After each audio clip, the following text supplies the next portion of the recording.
Okay, we have a grand total of three people besides the people involved with the meeting here, but thank you for coming. My name is Valdy Wiederpass. I am a volunteer and I serve as the chair of the Susquehanna group of Sierra Club. And looks like we maybe have four online. That's good. So I guess we have seven, and there's possibility more might join. So anyway, thank you for coming tonight. Tonight's presentation is connecting the dots between the waste crisis and the climate crisis.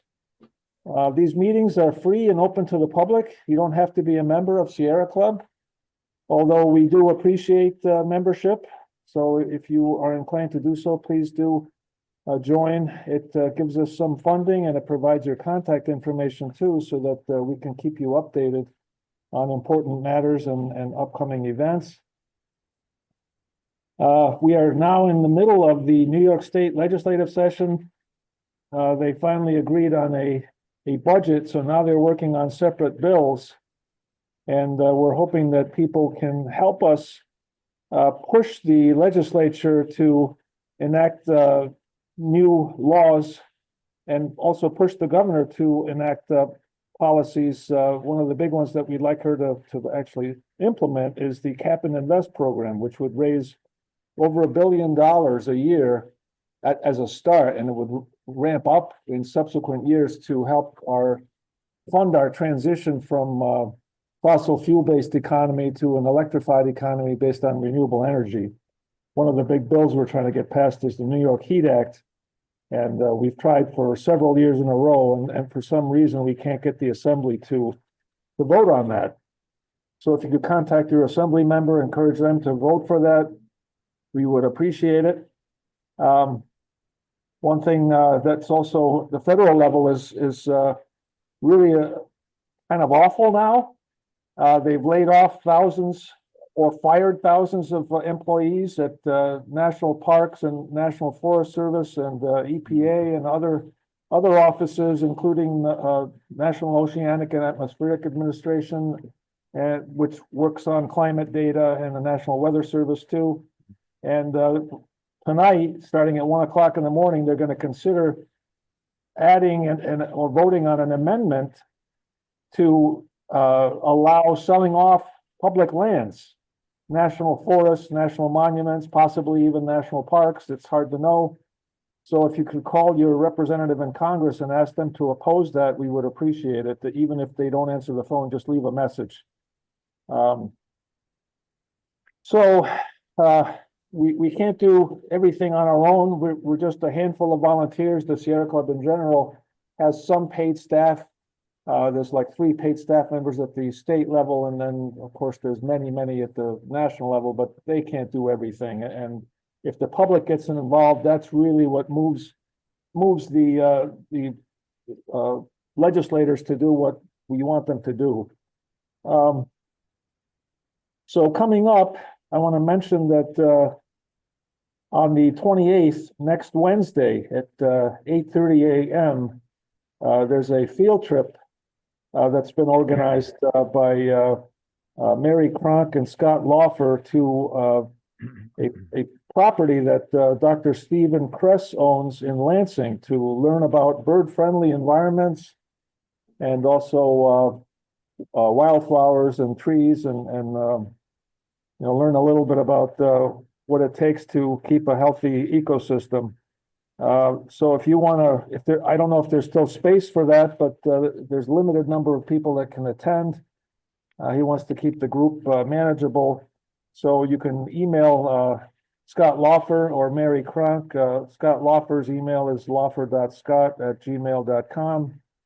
Mary's is mc389@cornell.edu. And in case you didn't write that down, those emails are in the March newsletter, which is available at our website. The other thing that's going on that I want to mention too, which is a really great local effort, is what's called the Binghamton Move Out Project.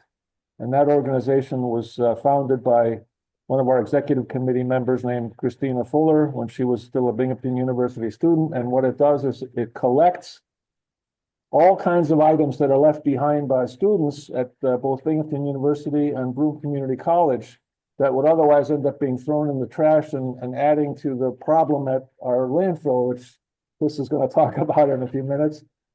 And instead it sorts it and then makes it available for charities so that the charities can hand it out to local people that are happy to use those items and are grateful for that. So that's many tons has been collected, and Joanne Lettuce here, who's been volunteering, she already mentioned at the beginning of this meeting that they've collected more in terms of weight than even all of last year. So they're way ahead of what was even collected last year. And I forgot. Yeah. Last year, I think it was 22,000 pounds. Yeah. So it's a lot of material. It's an amazing effort, and we're grateful to all the volunteers. If you're still interested in volunteering, they could still use some help. So there's a if you look up moveoutproject.com, you'll find their website, and there's a tab you can go to that says get involved, and that's how you can get involved in that. Okay, so the other thing that the next meeting for next month, June, that's going to be our last one before we take a break for the summer. That's on the 17th. And for that one, it's Dr. Don Hughes, who is going to talk about PFAS. They're called forever chemicals. And he's going to talk about how they are present in biosolids from wastewater treatment plants and can end up being sold to people as compost. And then people end up putting it on their gardens, and farmers also might end up using it, and it can contaminate the food supply. So towns are working on banning that, but it's a piecemeal thing, and the Sierra Club at the state level is trying to get a moratorium, at least at the state level, so that we can gather more evidence and hopefully ban it in the future. So upcoming events are on our event calendar. If you search Sierra Club Susquehanna Group, you'll find our website, and there's a tab there for the events calendar. And so you can check out what's going on. There's also newsletters and past meeting recordings for roughly the last couple of years. So there's a lot of good information there. So for tonight, we've got a presentation that Chris Berger has put together, and it's called Connecting the Dots Between the Waste Crisis and the Climate Crisis. We're happy to have Chris Berger here tonight, who is a very long-term environmentalist and zero waste expert, to talk about the connections between the waste crisis and the climate crisis. He's going to focus on three areas: reducing energy use by creating the circular use of material, curtailing the use of plastic along with increasing the recyclability of plastic, and thirdly, eliminating organics in landfills, because the decay of organic matter results in the production of methane, which is a greenhouse gas, and the human-caused methane emissions are a close second to carbon dioxide in the effect on our climate, especially when its increased potency is factored in. Chris has degrees in chemical engineering, sociology, and economics. He's a business owner, and the business name of the business is Horizon Enterprises, and he is a resource management consultant. He's a college instructor for science, technology, and society. He's been reducing waste since the first Earth Day in 1970. He built an energy efficient home in 1978. His home creates close to zero waste since 1992. And his home has used close to zero fossil fuel since 1998, and now is at zero fossil fuel. And he's been owning an electric vehicle since 2021. So he walks the talk too. He doesn't just talk about it. His current community involvement includes being a vice chair of the Broome County Environmental Management Council. He's a member of the Environmental Sustainability Rotary Action Group. He's a climate reality trainer.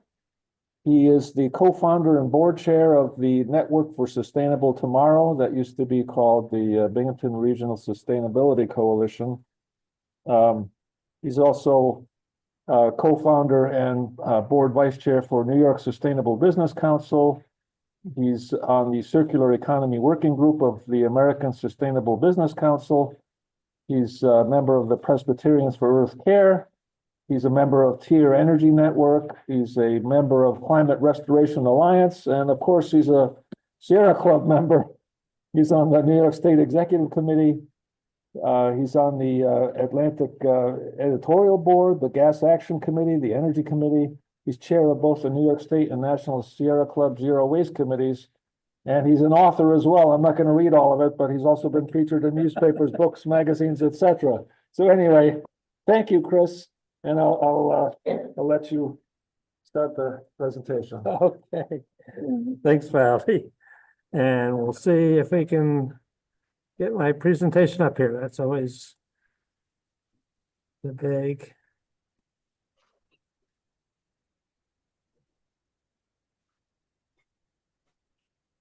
So, well, again, thanks, Valley, and thanks for having me. And kind of preaching to the choir here, plus a lot of people know my backstory, but just in case people don't, they always say to lead with your story. So I always lead with mine, and I talk about it as a journey. And I refer to it as a journey because a lot of people hear, oh, we've been at zero waste, we've been at zero fossil footprint, and people say, oh, I couldn't possibly do that. And the reason why I refer to it as a journey is we didn't start off that way either. It's a process, it's a journey. So the important thing for every journey is to take that first step. So that's why I refer to it as a journey. And again, most of you know this, but just so just to refresh your memories, if you will, our journey started on the first Earth Day, basically, where which is all about celebrating the richness and beauty of the planet, raising awareness of the importance to preserve that planet. And many use the opportunity to protest and demand that the government should enact legislation to protect the environment, and businesses should act more responsibly. And not that my wife and I disagreed with any of that. And as a matter of fact, we participated in a lot of those demonstrations and the like. But we asked ourselves, well, shouldn't we take responsibility for our own actions? And that led into the question, well, what was our biggest personal impact? And the answer for us anyway was the waste we produced and the non-renewable energy we consumed. So that very first Earth Day, we made two commitments. One was that we will not buy anything that we are unwilling to take responsibility for. And oh, by the way, that actually meant disposal was not an option. Why? Because really, here's a news flash, the waste doesn't disappear when you put the waste at the curb. It goes somewhere, and it's basically shifting the consequences to somebody else when we try to dispose of our waste. So that was our first commitment. And since that time, we reuse, recycle, and compost, and avoid what we can't reuse, recycle, and compost. And the last time we took our trash to the landfill was spring of 1992. And that's how much we've generated since that time, about 15 pounds worth. The second commitment was that we would strive to become more energy efficient and use renewable energy whenever possible. And since 1978, anyway, when I had a chance to design and build our house, we basically made it as energy efficient as possible and work to power it with renewables, turning everything to powered by electricity. That's kind of the strategy. You electrify everything and then make sure your electricity comes from a renewable source, and that's exactly what we did. We burn no fossil fuels or wood for that matter. So that's our house. This is a whole talk in and of itself, but it was all about energy efficiency and then getting it powered by renewables. And then, as Valerie mentioned, in 2021, we got ourselves a electric vehicle. So, just to make sure everybody's on the same page, this is, everybody should know about the greenhouse effect. I'm not gonna go into that in any detail, just assuming that you know this stuff. And, the fact that the greenhouse gases, as far as the Earth goes, the greenhouse gases acts like that glass on the greenhouse. And it's a good thing we have greenhouse gases, actually, otherwise we'd be a very cold planet, but there's such a thing as too much greenhouse gases, and that's what we're faced with today. It used to be that this planet was actually a lot warmer even than it is today. Water covered most of the planet. The atmosphere had 40 times more CO2 than it does today, 20 times less oxygen, so keep that in mind, and 42 times more water vapor. And again, this is 400 million years ago. It was a great planet for plants, algae, and fish. And during that time, all that time since then, plants have been growing and dying. They've become part of the food chain. The fish and algae have been fish have been eating that, and all dying at some point. And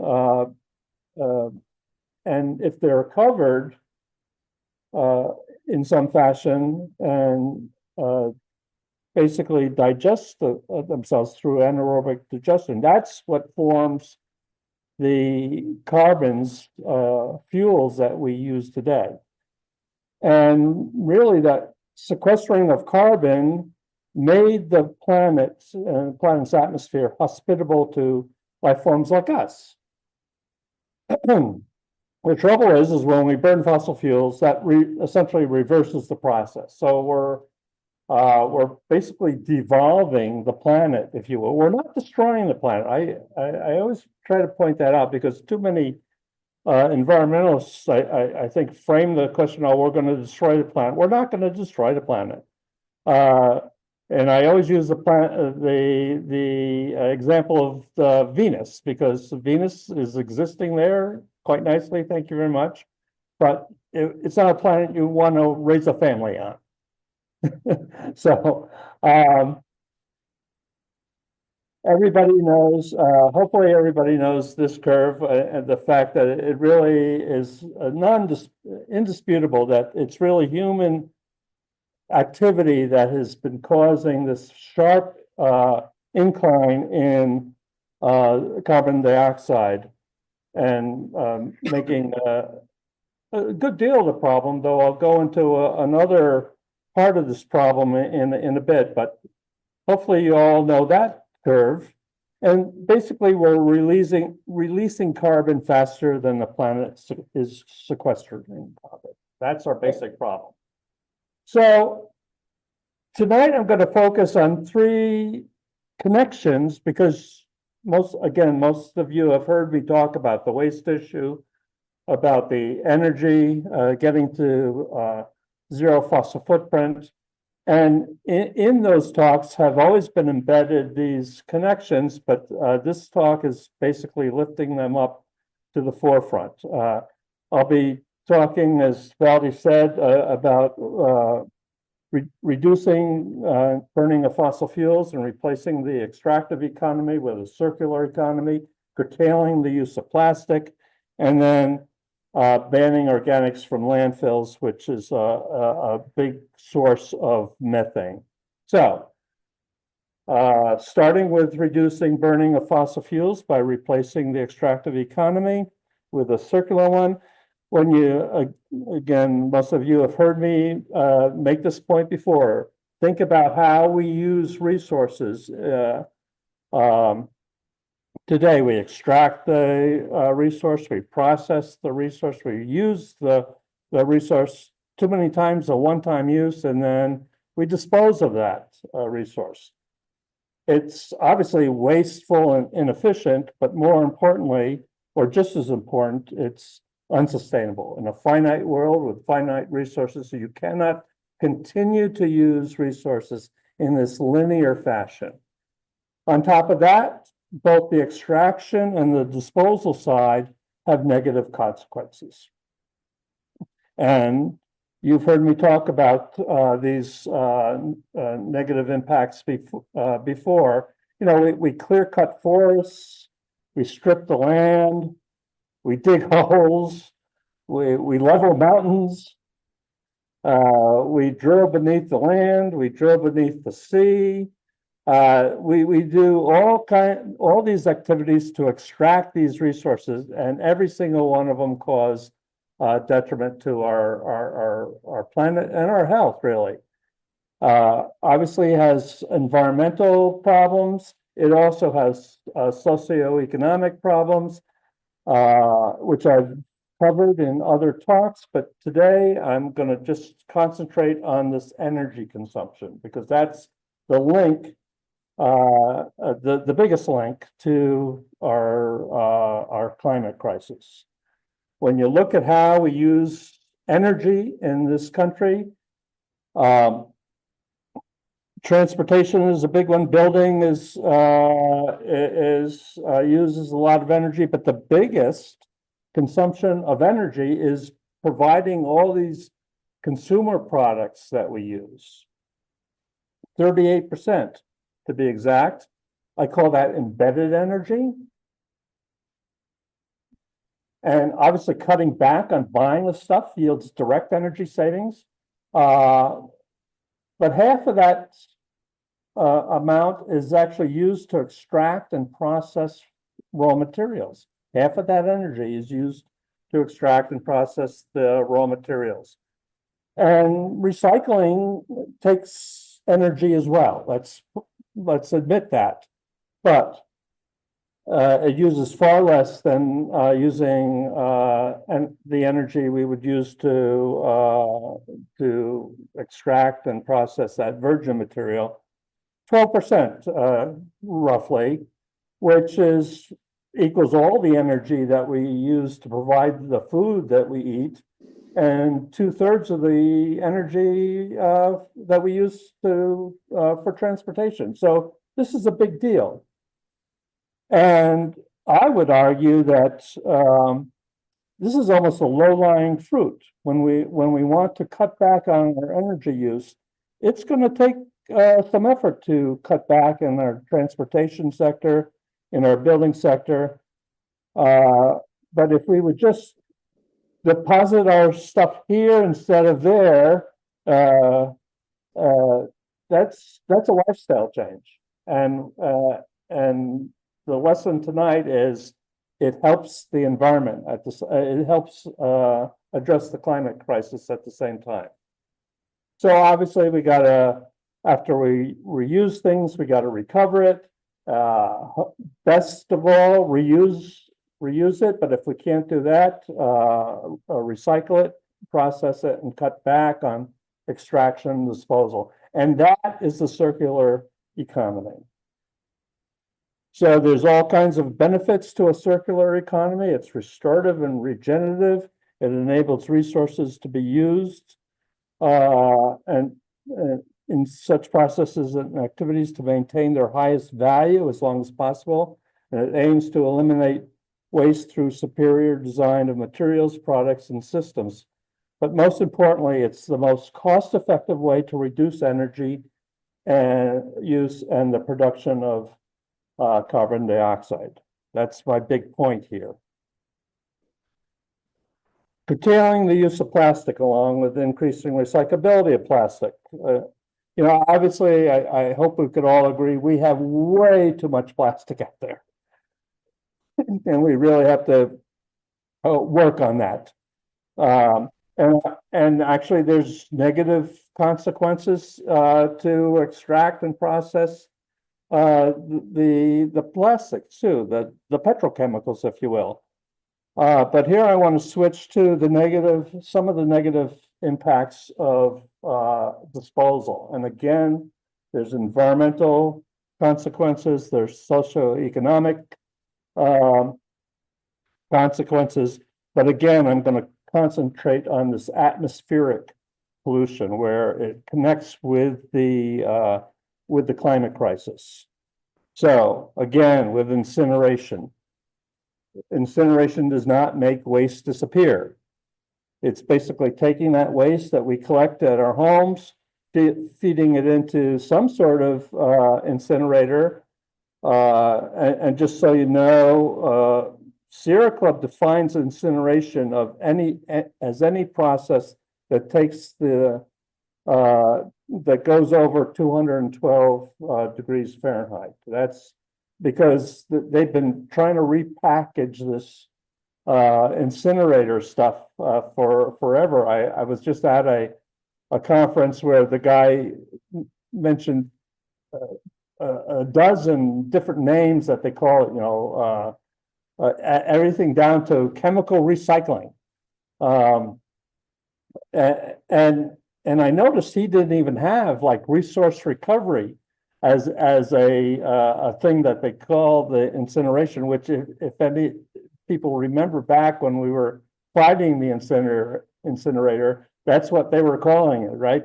A resource recovery plant. And thank God we stopped that. But the important thing, takeaway here is it doesn't make waste disappear. It degrades and rules out resource utility after it goes through that process. As the fossil fuel industry decreases, as fossil fuel decreases to address climate change, so we're making some headway. We're starting to make some inroads there. But just as fast, the petrochemical industry is investing heavily in the plastic production as an alternative market to continue growing its business. Plastic production has doubled and is projected to triple and quadruple.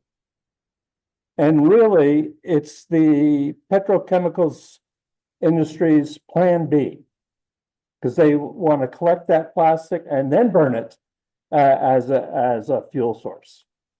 So it really is their plan B. And obviously, we need to be aware of that and fight against that. Finally, we get to reducing methane emissions by banning organics in landfills, because that's the other way method that we use to dispose of things, don't we? And landfills are simply holes in the ground. They're nicely lined, dual composite liners.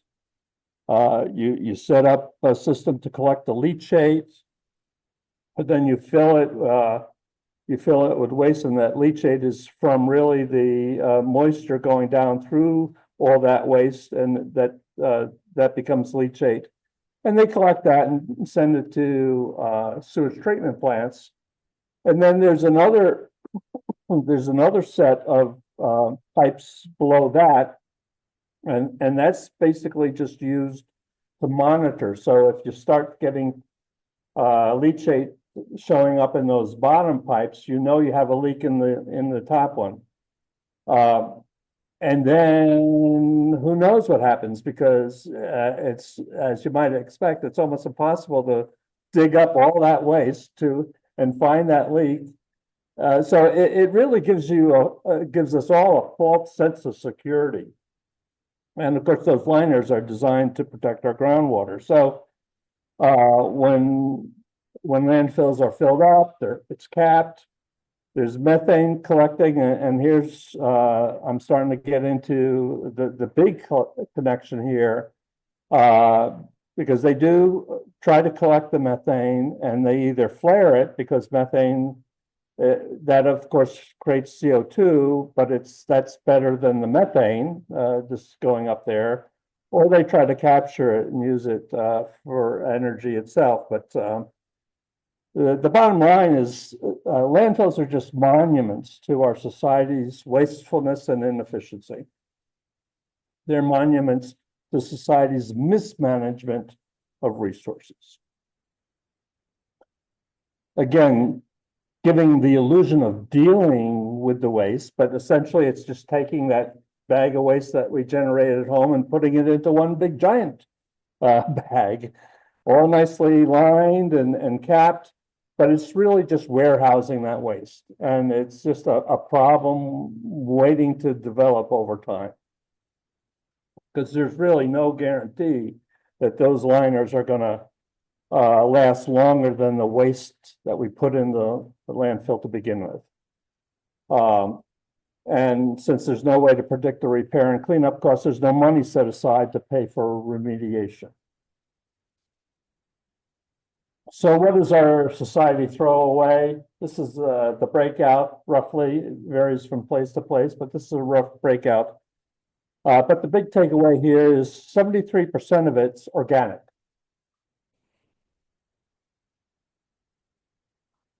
And while people are pretty well familiar with the carbon dioxide curve, you have methane and nitrous oxide that follows pretty much the same curve.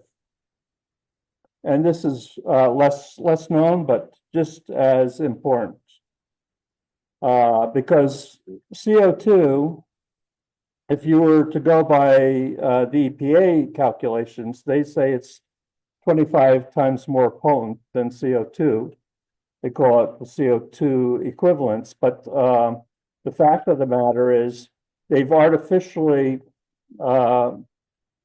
made the time that methane stays up there stretch over the same period of time as CO2 to make that comparison. But the fact of the matter is methane does all its bad work in a much shorter time frame. So the IPCC calculates methane as being 79 to 105 times more potent than CO2. And I think that's the more realistic way of calculating the effects of methane. So when you chart this out, you'd think in terms of volume that methane was 16% of the problem. But if you calculate it by effect, it becomes more like 43 times more, percent of the problem. Not quite as bad as carbon dioxide, but pretty darn close. So this is a big deal. And whereas the waste in landfills, actually, the methane created from landfills used to be the top polluter, if you will, anthropogenic source of methane.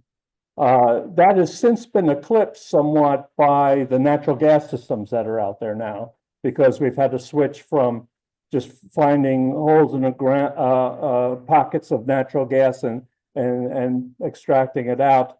We've now had to go to fracking, which leaks a lot more than those more traditional ways of extracting of natural gas. But more importantly, we have an aging system that is leaking. So all told, natural gas systems are the biggest source of methane now, but landfills are still a pretty close second. So 20% of the landfills do not meet environmental standards set by the EPA.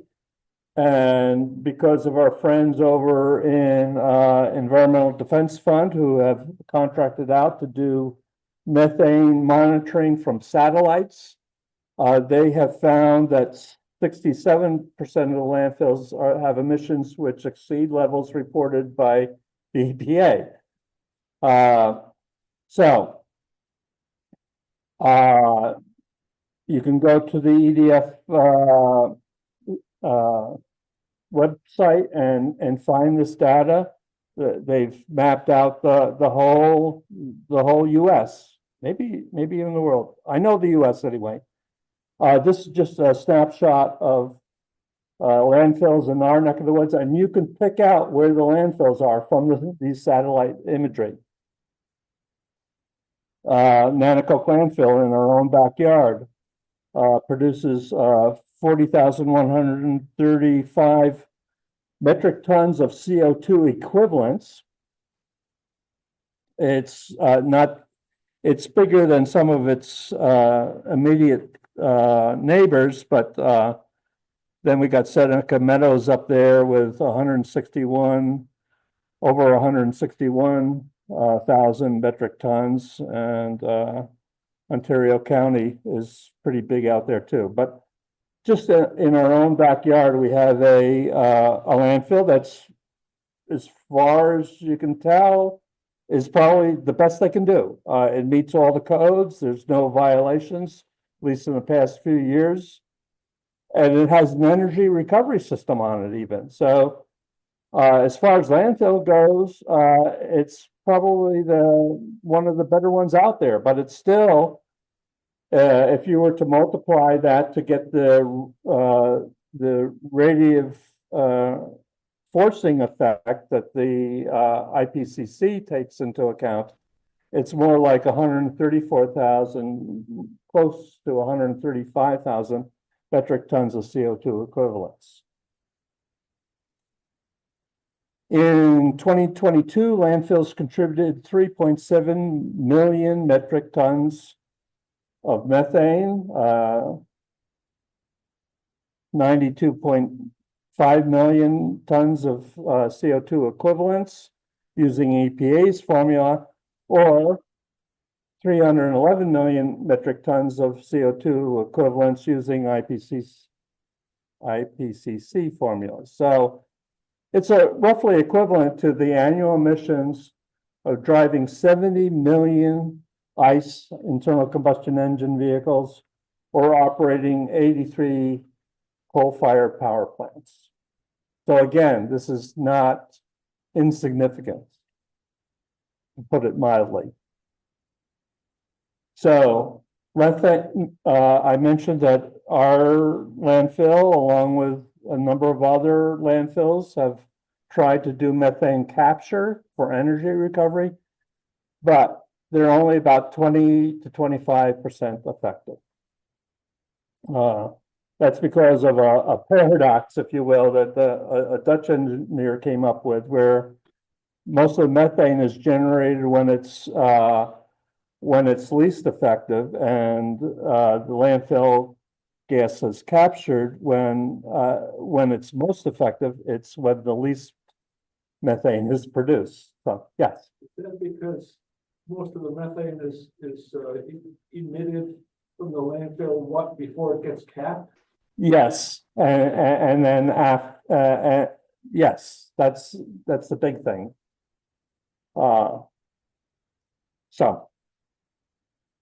And again, methane's 84 times more potent. And the reason why methane is in the landfills is because of that organic portion that I was pointing out earlier. 73% of the stuff that we typically put in our landfills is organic. And really, the only effective way to avoid methane emissions from landfills is to ban organics from landfills.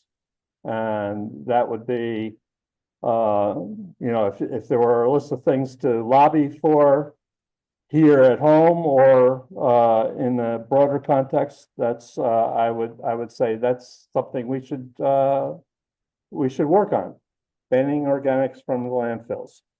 So in the 20th century, it was all about waste management. How do we get rid of our waste efficiently with minimum damage to our health and the environment?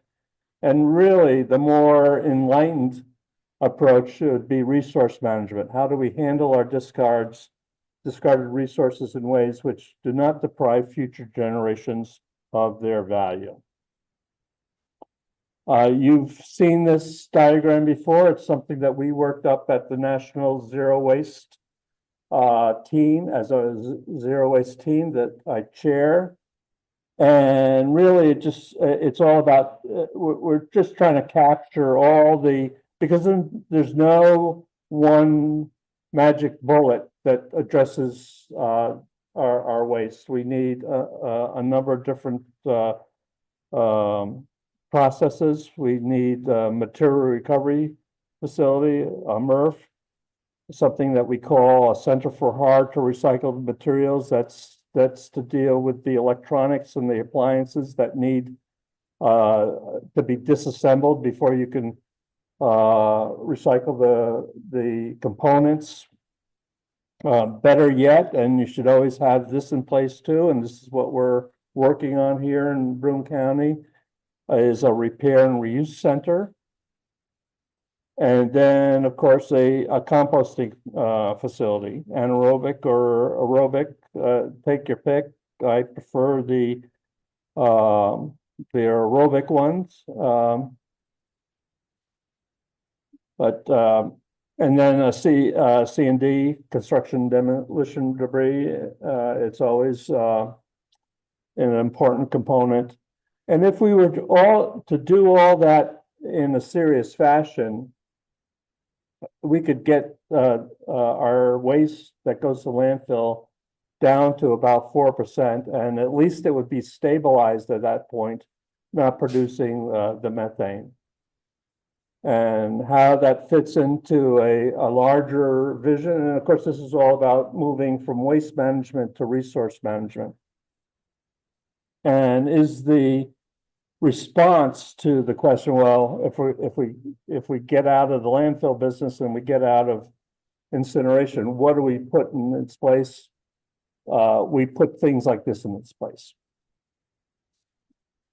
So you've heard me say this before, everyone has a role to play. The individual should be separating and keeping loose the material, and we could basically recycle all the major components. We can recycle glass, metal, paper, and even plastic. I would maintain we should be producing a lot less of it, but what we do use, we should be recycling it, certainly not burning it. Separating organics and for composting, and then avoiding what we can't reuse, recycle, and compost. By the same token, there's a role for our communities.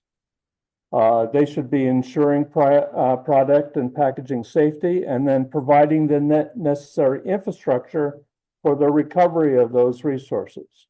That's the community's role, and I mean, in this community, we're doing pretty good from the recycling standpoint. You've heard me harp on the fact that we still need to work on that composting facility.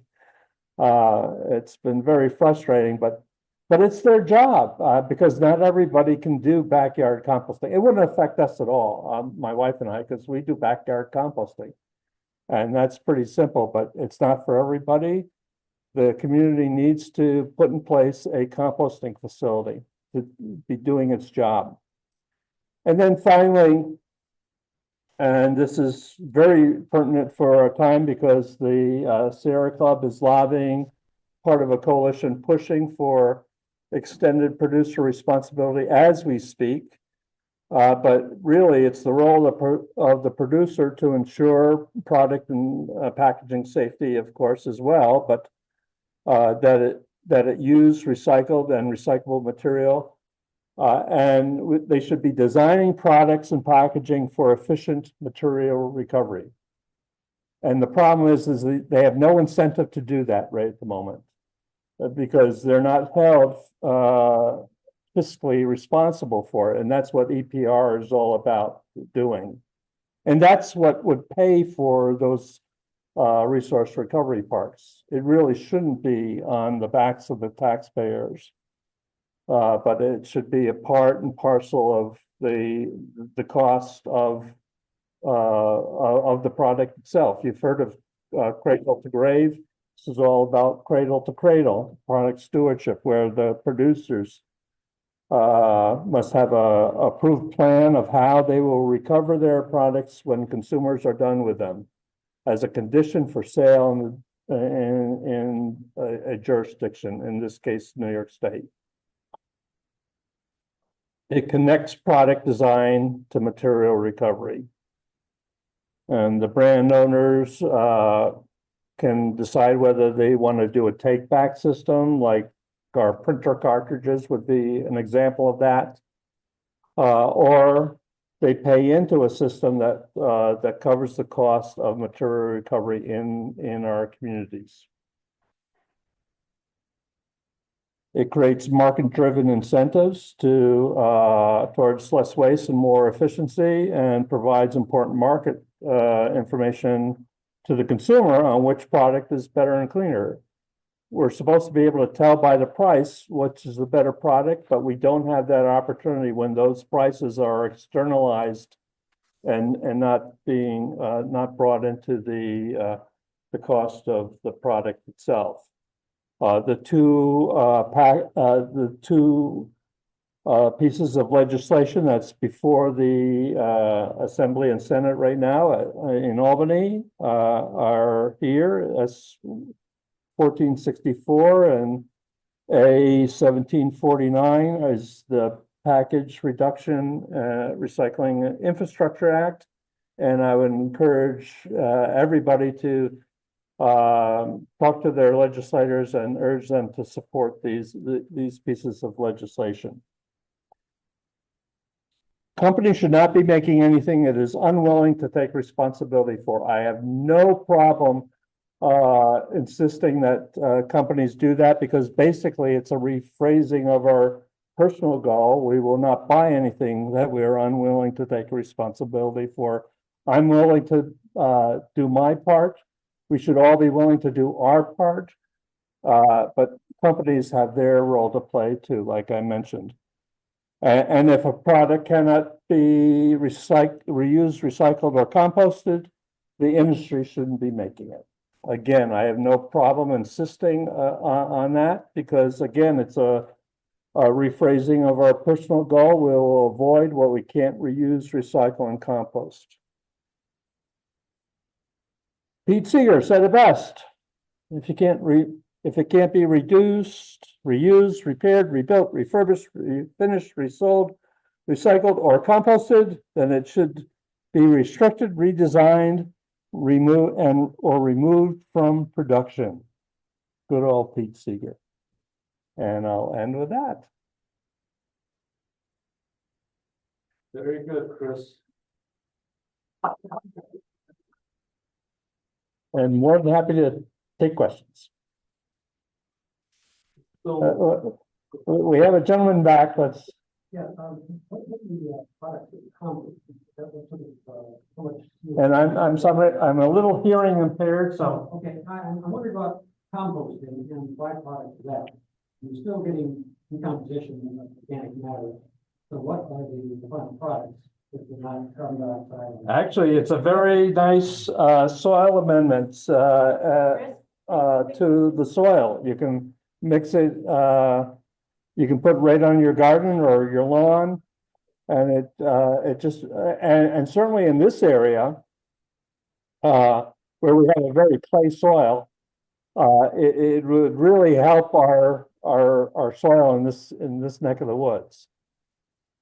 Yeah. Just repeat the question when someone comes from the audience of the Zoom. Yeah. Do we have anything there? No, but I'm saying, when someone asks the question in the audience, can you just repeat you the hear? question? Oh, sorry. So the question is, what does composting produce, and what is its uses? And it becomes a soil amendment, basically, categorized as a soil amendment, and would help our soils tremendously.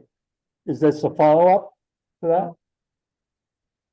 Question, what can be emitted while composting is occurring? I understand the end product Okay, so thing, but along the way. right. Seeing that some of the emissions of some. Yep. Stuff. Well, it depends on how you do it. And that's why I know I kind of skimmed over that, but remember I was mentioning you can either compost anaerobic, which is in the absence of air, or aerobic and with air. If you're doing it aerobically, there's very little, most of the carbon stays there in that soil amendment. if you do it anaerobically, it will create methane, which is a lot easier to capture in a composting facility than in a landfill. And if you still want some natural gas to be had, that would be one way of doing it. To me, that just feeds the beast. That's why I sort of lean towards the aerobic digestion for backyard composting, just as an aside, the way you keep a compost pile from going from aerobic to anaerobic is to just keep it bulked up with there's a number of things you can add to it to keep it bulked up. We actually use just unrecyclable paper and mix it in there and just make sure you have a lot of worms in there. Just basically keep it aerated and keep one thing I would avoid is doing grass, because grass very easily kind of collapses on itself and becomes that anaerobic process. So that's what you want to avoid. Valby?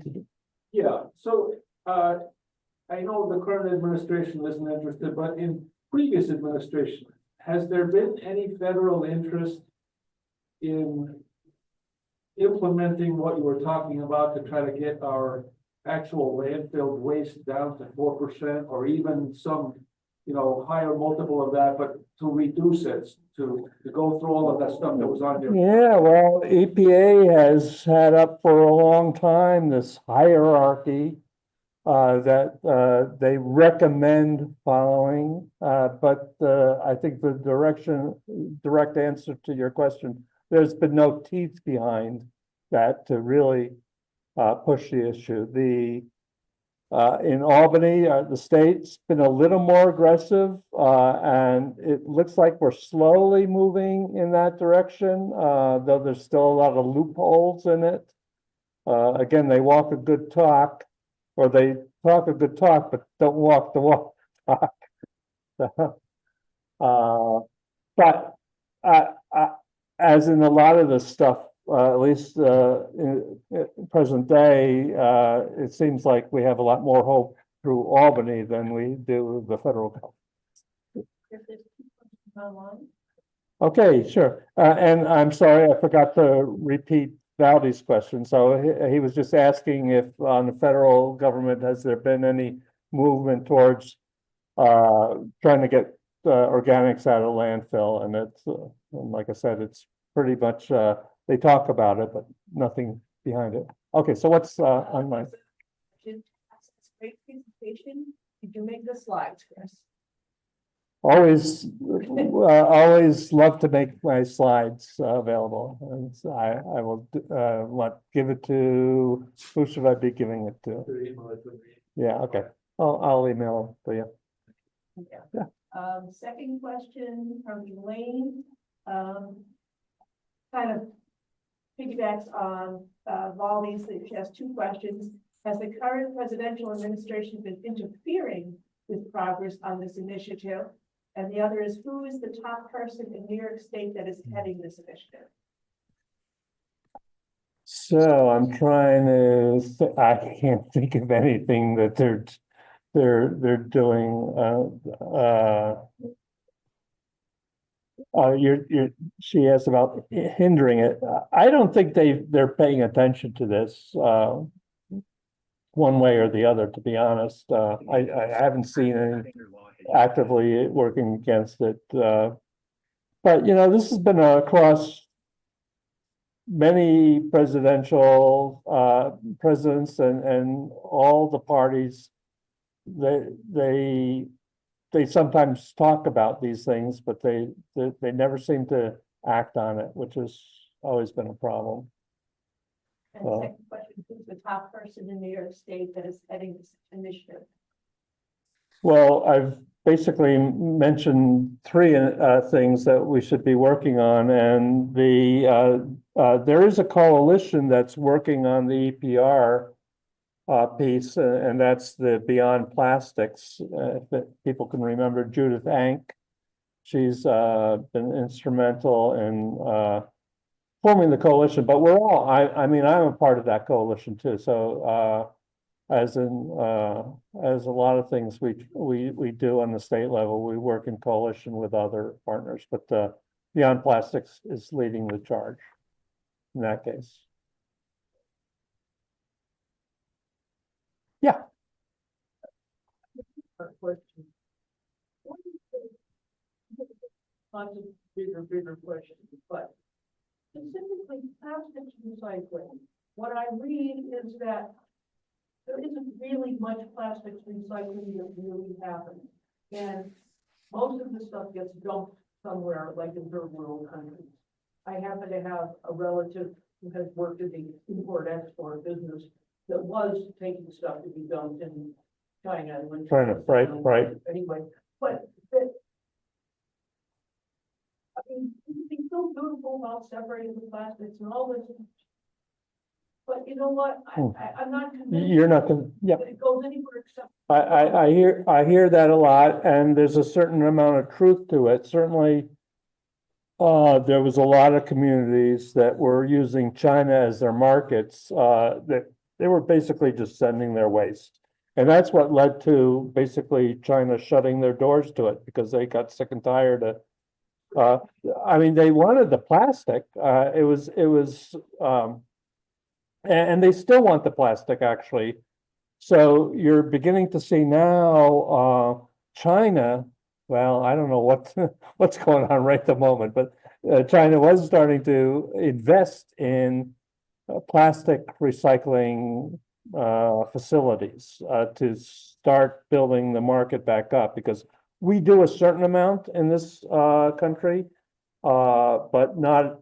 It certainly doesn't meet the demand, and it's really tough for communities starting up, or the communities that were just sending it all to China, to now start really recycling.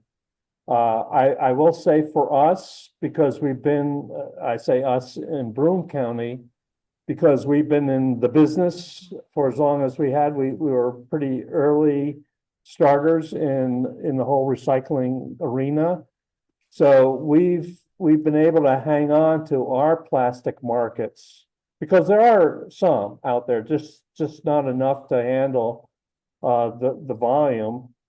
And then, of course, there's a lot, as you pointed out, we used to send it to China, but now what we have to watch out for is these people collecting the plastics and then burning it.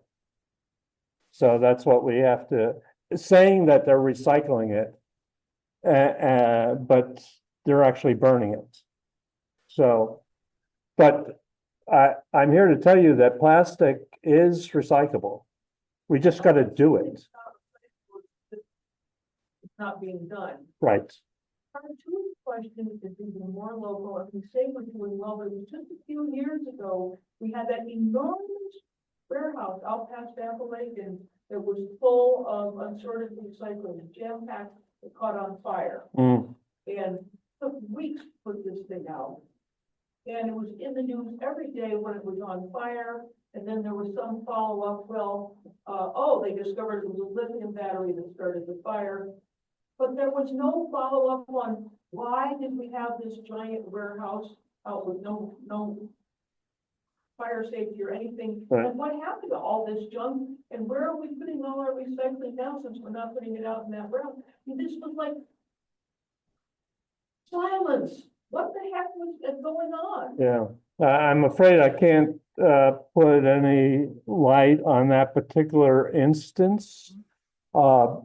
Only to say that they have rebuilt that facility.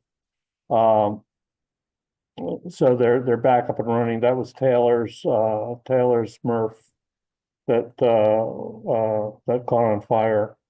And it could very well have been something like a lithium battery in it. Yeah, but the there were no water resources, no fire. Right, right. But also, where was that stuff gonna go once the warehouse was full? Well, generally, I mean, it is a commodity, like all this stuff is a commodity. And the players, sometimes what they do is kind of hang on to stuff to wait for a better price. You know, those types of things happen. And obviously they waited too long in this instance. They would have been better off. I don't know what the market price was at the time. But they would have been better off to take whatever, because this is material that they didn't have to pay to take it to the landfill. So that should be, even if they gave it away or gave it to a market and got next to nothing for it, they would still be better off. But yeah, the reality is these are commodities like any other commodity, and the market prices go up and down. And I suspect, I don't know this for a fact, but I suspect they were just kind of hoarding it and waiting for a better price, and they waited too long.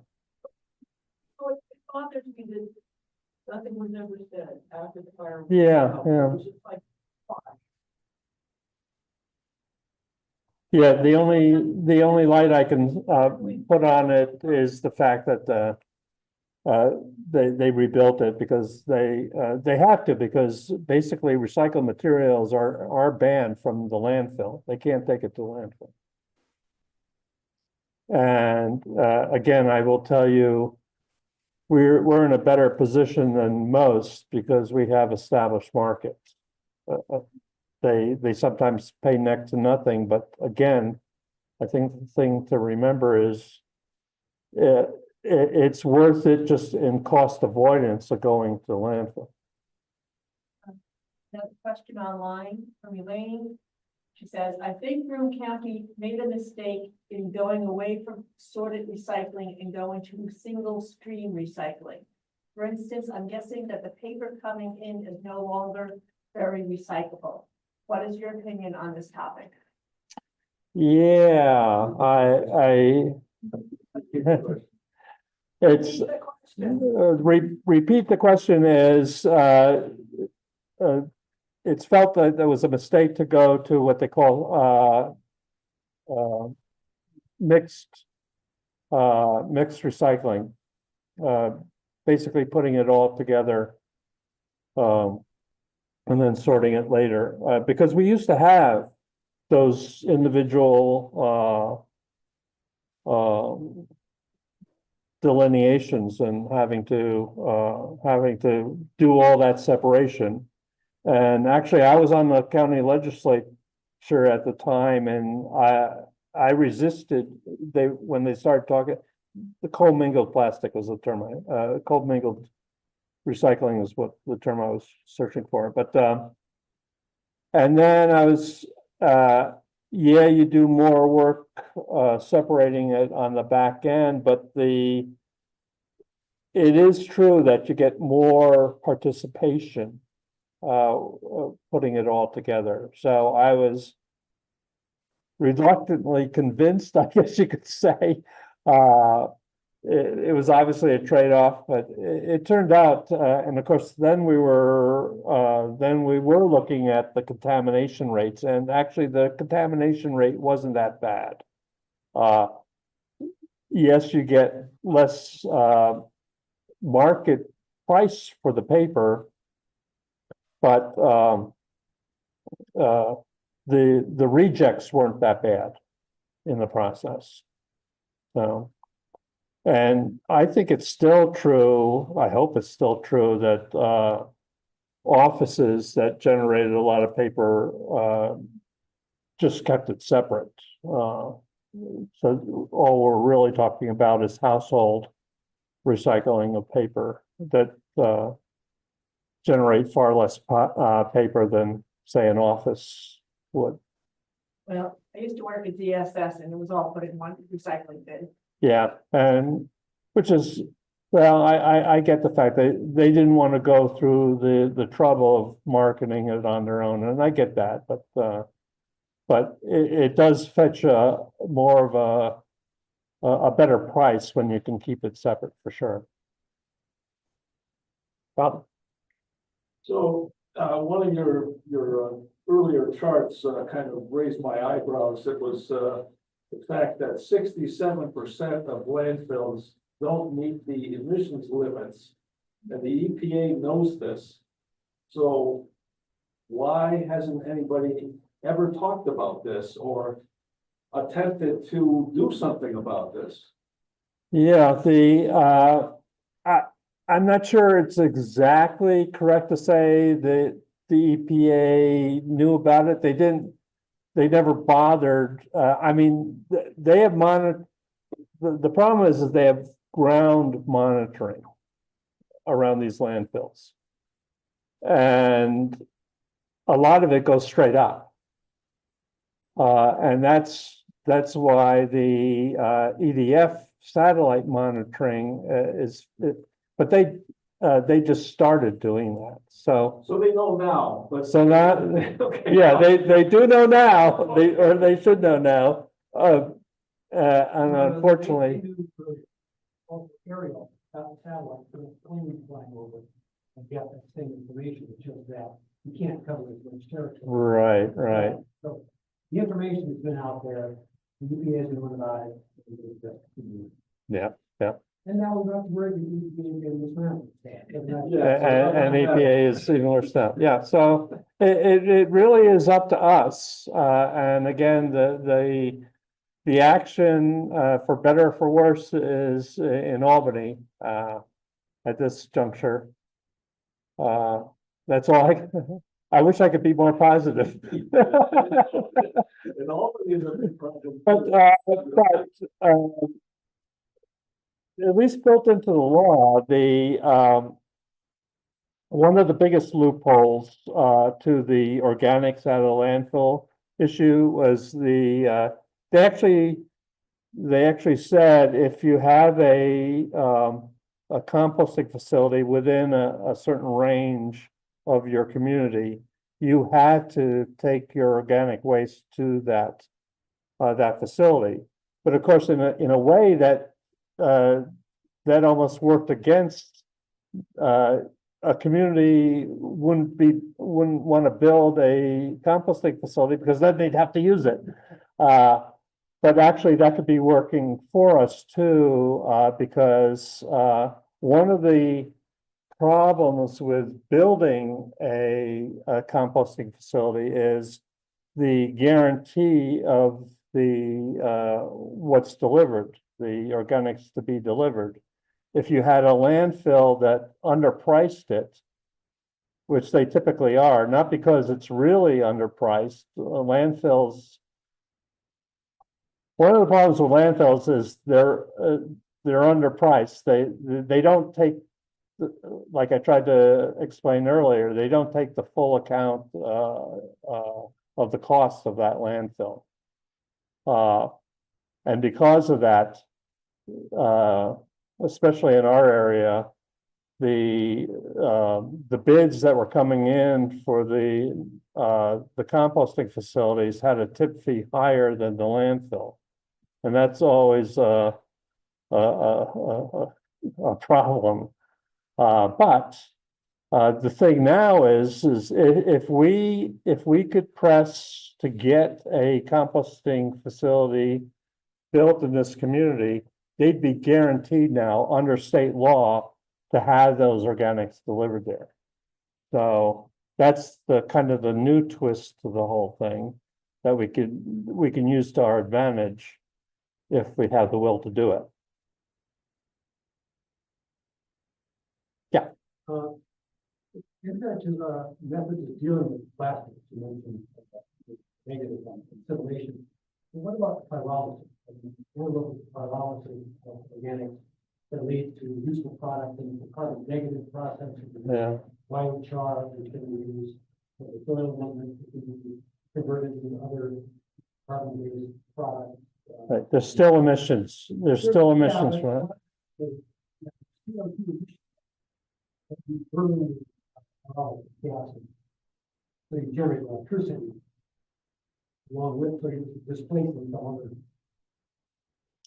need for some need for electricity. Yeah. Energy.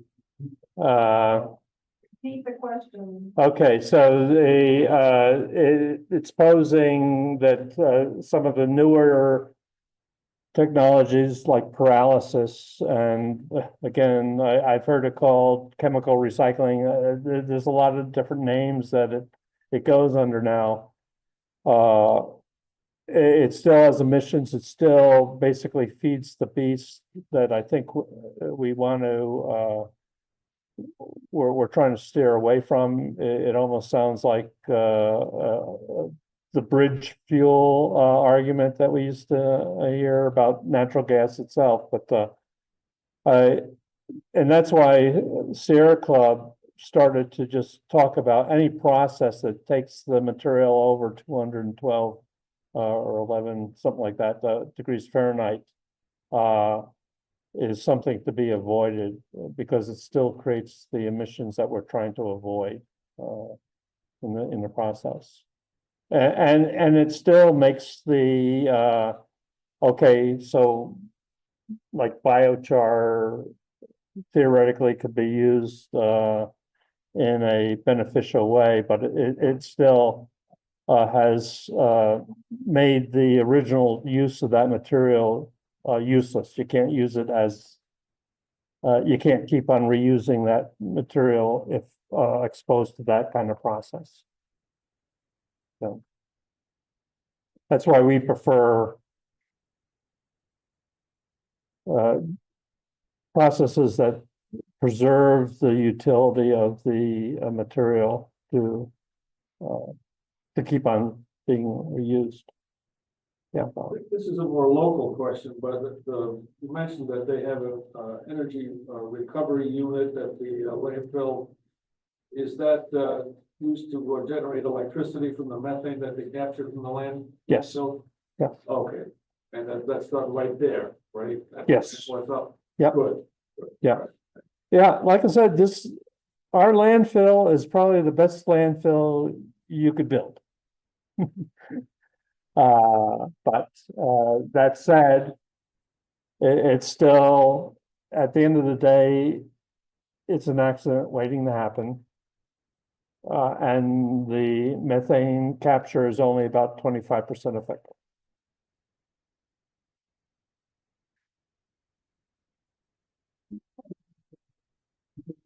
As you point out, landfill, nothing that really good at capturing all that methane. Okay, pyrolysis is not perfect, but it is a lesser evil than letting the methane escape and consume from landfill. Pyrolysis needs to convert all that. We're having a tough enough time, and those systems cost. I'm sorry? Pyrolysis is it's a lower temperature cooking, really. So you still have to separate it. So you have to go through that process, and then if you had much better to recycle the plastic and keep it ideally, because you don't want to keep on replenishing that plastic with new petrochemical extraction. If we still want to use plastic, I would maintain that we should be recovering that plastic and reusing it as plastic. So we don't have to extract and create more plastic.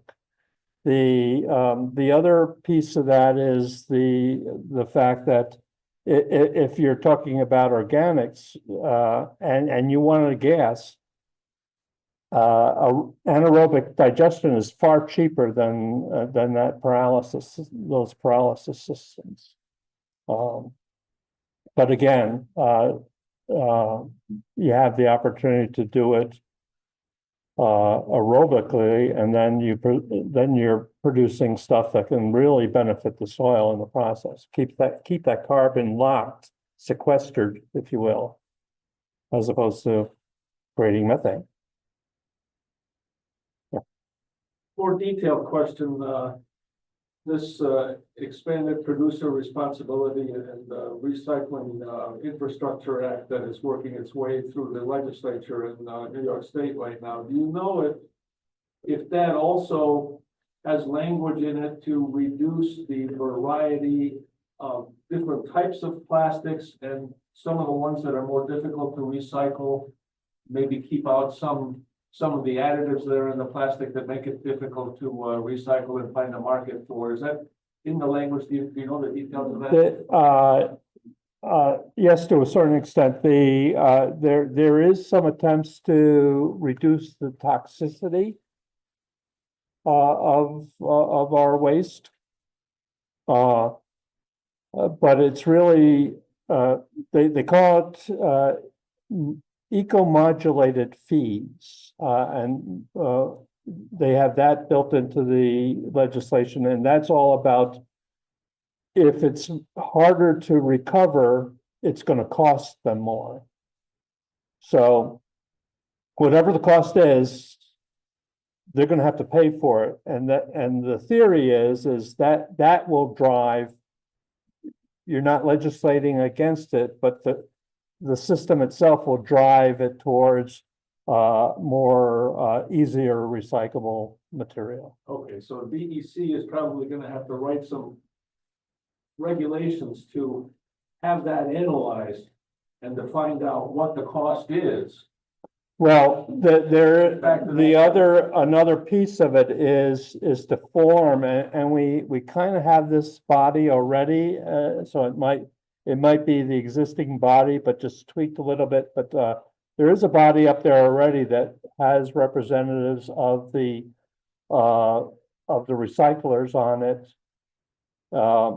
and DEC. It has a number of stakeholders on that body. Okay.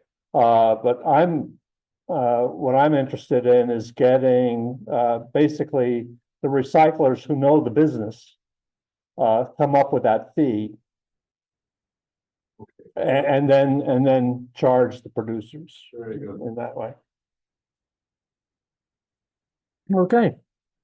Thank you very much. Well, thank you very much, Chris. That was excellent. It gave us a lot to think about and a lot to advocate for.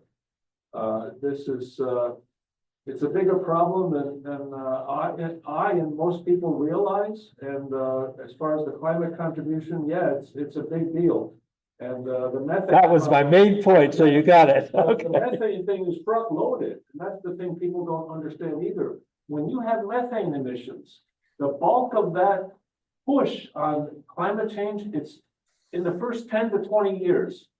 And that's exactly when we don't need to have it happen. Exactly. Because we are close to pushing tipping points already that could be very difficult to recover from if we push things over the edge. It's sort of like a seesaw type effect.